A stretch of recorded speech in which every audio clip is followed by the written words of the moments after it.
El conflicto de los siglos, capítulo 17, América, Tierra de Libertad, parte 3.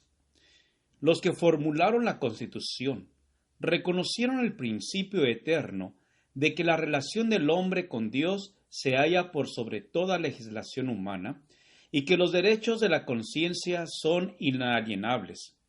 No se necesitaba argumentar para establecer esa verdad, pues la sentimos en nuestro mismo corazón.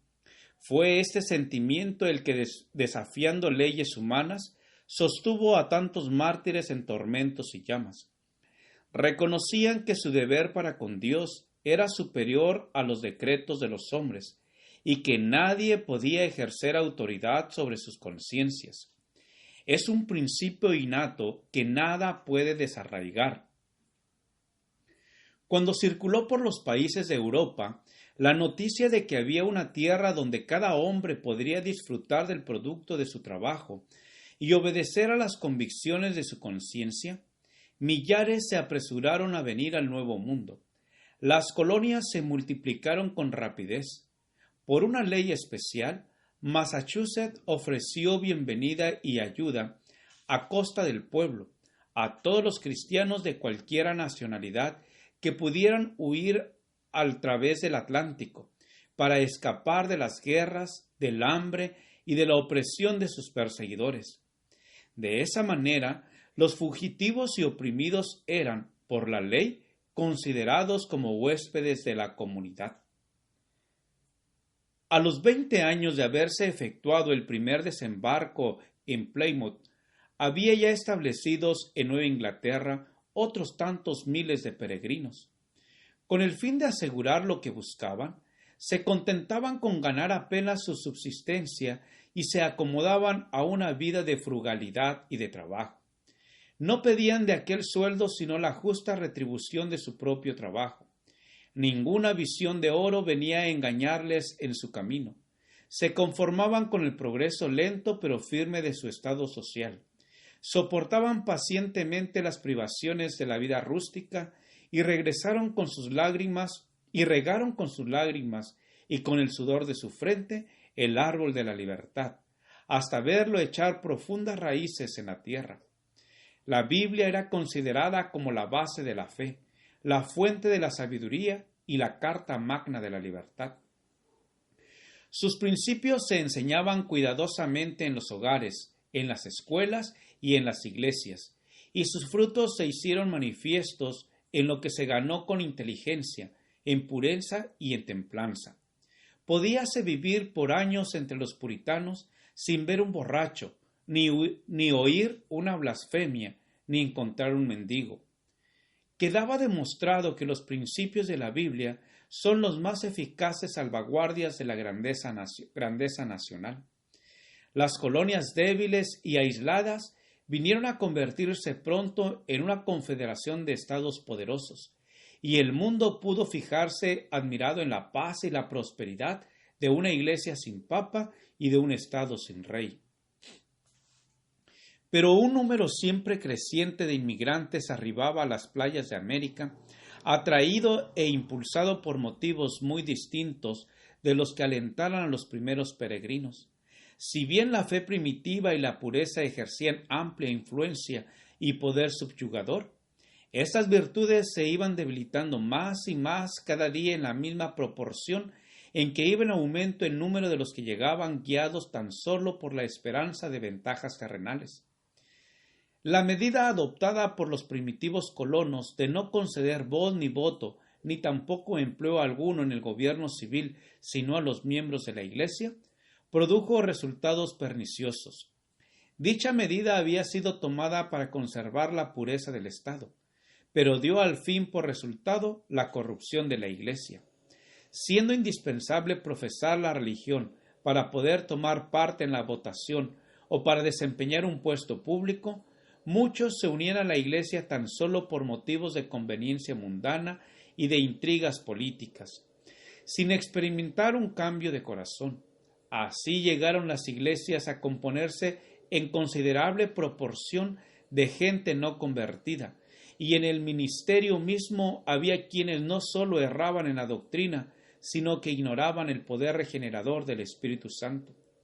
De este modo quedó otra vez demostrado el mal resultado que tan a menudo comprobamos en la historia de la Iglesia desde el tiempo de Constantino hasta hoy, y que da el pretender fundar la Iglesia valiéndose de la ayuda del Estado y el apelar el poder secular para el sostenimiento del Evangelio de aquel que dijo: «Mi reino no es de este mundo». Juan 18:36. El consorcio de la Iglesia con el Estado, por muy poco estrecho que sea, puede en apariencia acercar el mundo a la Iglesia, mientras que en realidad es la Iglesia la que se acerca al mundo. El gran principio que defendieron tan noblemente Robinson y Rogelio Williams, de que la verdad es progresiva y de que los cristianos deberían estar prontos para aceptar toda la luz que proceda de la santa palabra de Dios, lo perdieron de vista sus descendientes. Las iglesias protestantes de América, lo mismo que las de Europa, tan favorecidas al recibir las bendiciones de la Reforma, dejaron de avanzar en el camino que ella les había trazado.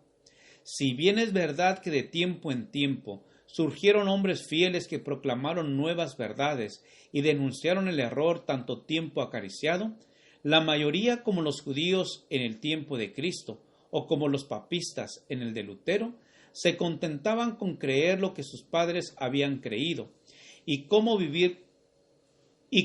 vivir como ellos habían vivido. De consiguiente, la religión degeneró de nuevo en formalismos, y los errores y las supersticiones que hubieran podido desaparecer de haber seguido la Iglesia avanzando en la luz de la palabra de Dios, se conservaron y siguieron practicándose.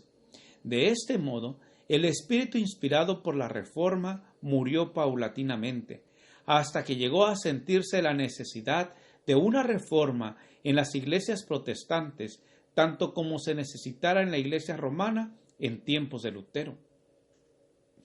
Se notaba el mismo estupor espiritual y la misma mundanalidad, la misma reverencia hacia las opiniones de los hombres y la sustitución de teorías humanas en lugar de las enseñanzas de la palabra de Dios. La vasta circulación que alcanzó la Biblia en los comienzos del siglo XIX y la abundante luz que de esa manera se esparció por todo el mundo, no fue seguida por el adelanto correspondiente en el conocimiento de la verdad revelada, ni en la religión experimental.